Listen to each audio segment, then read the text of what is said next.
Magandang gabi po lahat. At ngayon ay darako na tayo sa ating pagbabasa ng salita ng ating Panginoon at nasa chapter 21 na tayo ng Luke at i-recap ko lang po ang magbabasa sa gabing ito. Ang verse 1 to 13, Sister Flora. 14 to 27, Sister Mildred. 27 to 38, Sister Virgie. At ang closing prayer po natin ay si Brother Lance. At ngayon nadarako na tayo sa opening prayer.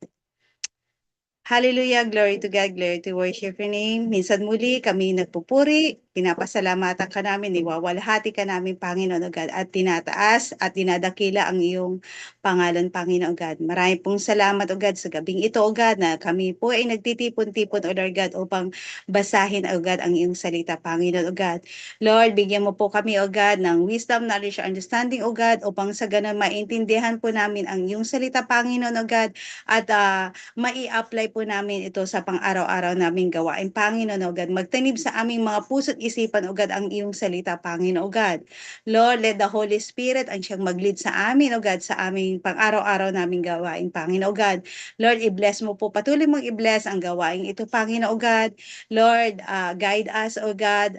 Fill us, O God, with your Holy Spirit, Panginoon, O God. Sa iyo po namin pinagkakalob lahat ng ito, O God, sa inyong dakila at makapangyarihan mong pangalan. In Jesus' name we pray.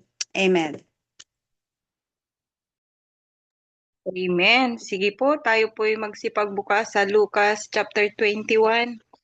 Sabi dito, verse 1, pinagmamasdan ni Jesus ang mayayamang may dalang mga handog sa templo. Nakita rin niya ang isang mahirap na biyudang naghulog ng 2 tig 50 sentimo. Sinabi niya sa mga alagad, ang inihandog ng mahirap na biyudang iyon ay higit pa sa inihandog nilang lahat. Ang iniligay nila ay bahagi lamang ng labis na sa kanila. Ngunit ang kanyang ibinigay ay ang buo niyang ikabubuhay. May ilang tao namang nag-uusap tungkol sa templo. Pinag-uusapan nila ang naglalakihan at magagandang batong ginamit dito at ang mga palamuting inihandog ng mga tao.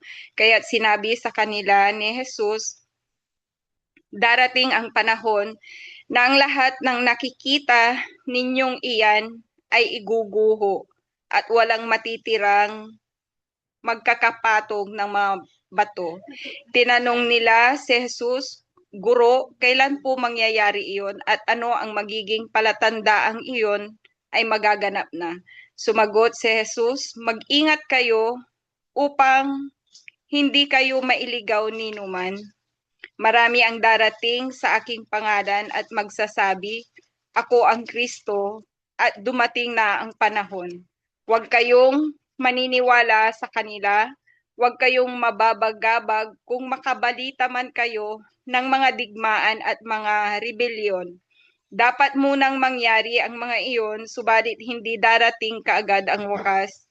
At sinabi pa niya, maglalaban-laban ang mga bansa at magdidigmaan ang mga kaharian. Magkakaroon ng malalakas na lindol, taggutom, at mga salot sa iba't ibang dako. May lilitaw na mga kakilakilabot na bagay at mga kamanghamanghang kababalaghan buhat sa langit. Ngunit bago mangyari ang lahat ng ito, kayo'y dadakpin at uusigin, kayo'y lilitisin sa mga sinagoga at ipabibilanggo. At dahil sa pagsunod ninyo sa akin, isasagdal kayo sa harap ng mga hari at mga gobernador. 13, iyon ang pagkakataon ninyo upang makapagpatotoo tungkol sa akin. Amen. Amen. Magpatuloy tayo sa verse 14. Settle it therefore in your hearts not to meditate before what ye shall answer. For I will give you a mouth and wisdom, which all your adversaries shall not be able to gainsay nor resist.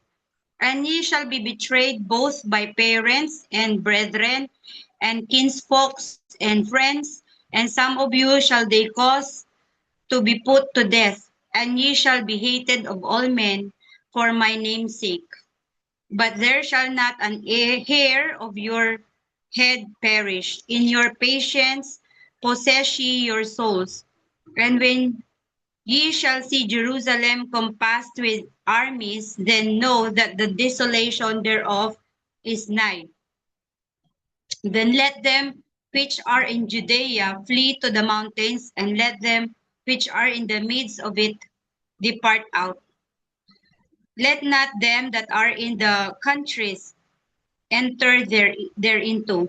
For this be the days of vengeance, that all things which are written may be fulfilled.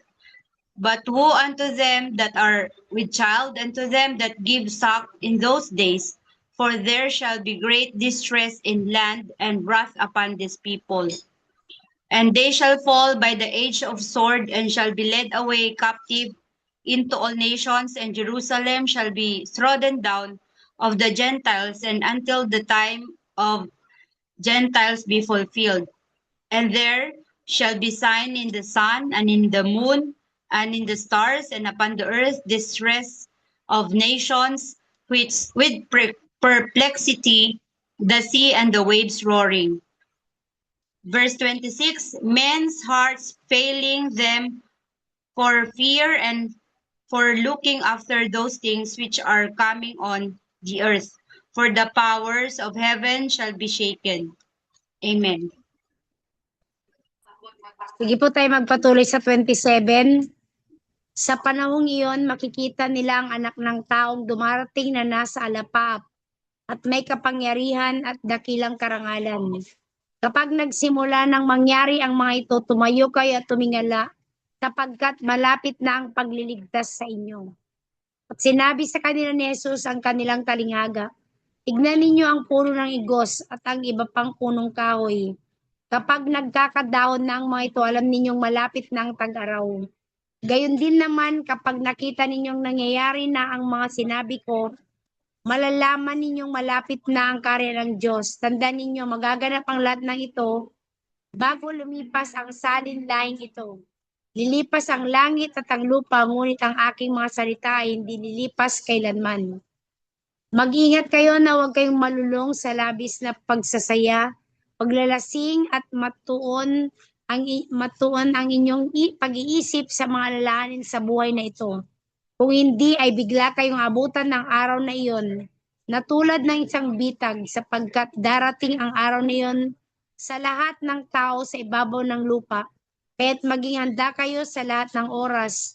Lagi ninyong idalangin na magkaroon kayo ng kalakasan upang malampasan ninyo ang lahat ng mangyayaring ito at makatayo kayo sa harap ng tao, ng anak ng tao.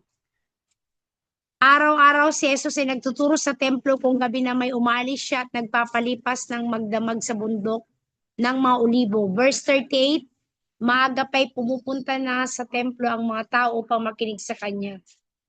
Diyos ang magdagdag ng pagpapala sa kanya mga. Amen. Dakilayan po ang Panginoon sa pagkabasa po ng kanyang salita at tayo pong lahat ay pumikit at manalangin. Ama namin Diyos, amang dakila sa lahat, dinadakila ka po namin sa pinapapurihan. Kayo po nagpakita po sa amin na hindi lang po Panginoon, puro blessing ang amin pong matatanggap mula sa inyo at sa mundo. Kundi Panginoon, ang inyo pong ipinakita sa amin ay dapat po talaga namin danasin ng mga paghihirap. Ito po magpapakita na tanda sa amin na kami sa inyo po. At kayo rin po nagpakita sa amin sa aming mga nabasa po ngayon na ikaw pa rin po magbibigay sa amin na lakas. Alam po namin po ito. Kaya Panginoon, patawarin niyo po kami sa aming mga nagawa pong kasalanan.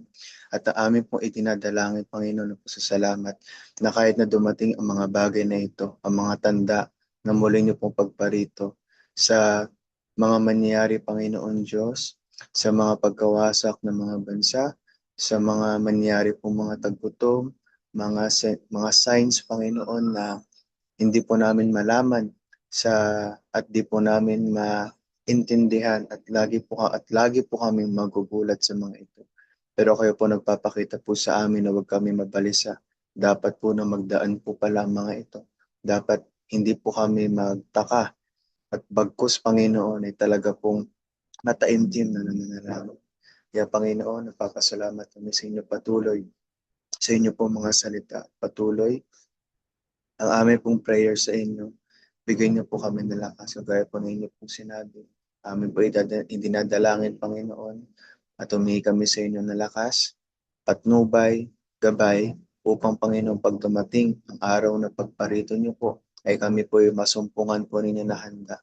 Mawala sa amin po, Panginoon, yung walang taros na kasiyahan, wala pong taros ng pagdarasing, kagaya po ng inyo pong sinabi.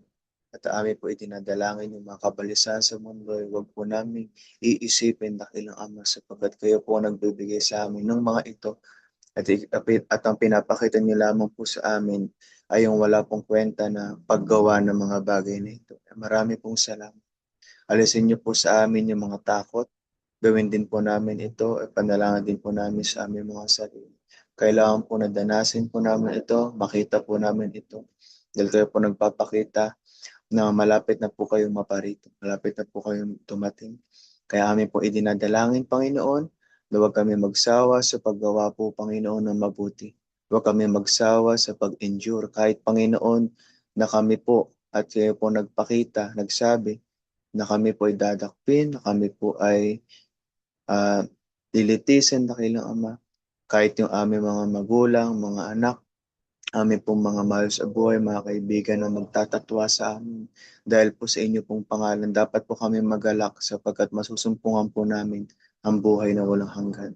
Kayo po nagpapakita na kahit na marami dadanasin po namin ng mga bagay na ito, ay kayo po nagpapaalam na kayo po nagbibigay sa amin na walang hanggang kapayapaan sa aming puso, na kahit ano po yung dumating, na kahit na ipagtanggol namin ang aming mga sarili, makikita po namin na hindi po kami nagsasalita, kundi inyo pong banal na Espiritu. Kaya marami pong salamat, Panginoon. Patuloy niyo po na i-bless yung mga nakibasa, kami po ng mga nagbasa, sa mga nakinig, Panginoon, at patuloy na maisapamuhay po namin ang mga ito. Sa iyo po, Panginoon, ang papuri at pagsamba. In Jesus' name, Amen at Amen. Amen. Truly indeed, kapag tayo ay kakapit sa Kanya, daranas man tayo lahat ng mga pighati, dadakpian tayo, pero once na kumakapit tayo sa ating Panginoon, in the end, tayo magtatagumpay at hindi niya tayo pababayahan kasi tayo yung mga anak niya.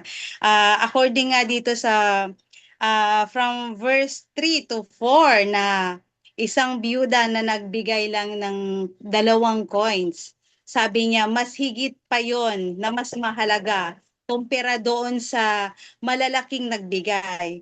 Kasi yung bigay mismo ng dukha, yung byuda, buong buhay niya inalay, kumbaga all in binigay niya. So, kung tayo yan, di ba? Pag tayo sa, paano na yung gagamitin ko sa ganun, di ba? Magdadaw tayo, pero sa kanyang pananampalataya at pagtitiwala sa Diyos, binigay niya ang lahat. Hindi nga siya nagkamali dahil in return, sigsig, liglig at umaapaw ang binigay ng Diyos sa kanya. So, God is good, God is so great, kaya patuloy tayong kumapit sa ating Panginoon. So, muli, ako'y nagpapasalamat sa mga nakikibasa, sa lahat po. Maraming pong salamat and God bless po. Good night, Philippines, and good afternoon, Israel. Good night and God bless. See you tomorrow for another chapter, Lucas chapter 22. Good night and God bless. God bless. Thank you po. Thank you po lang.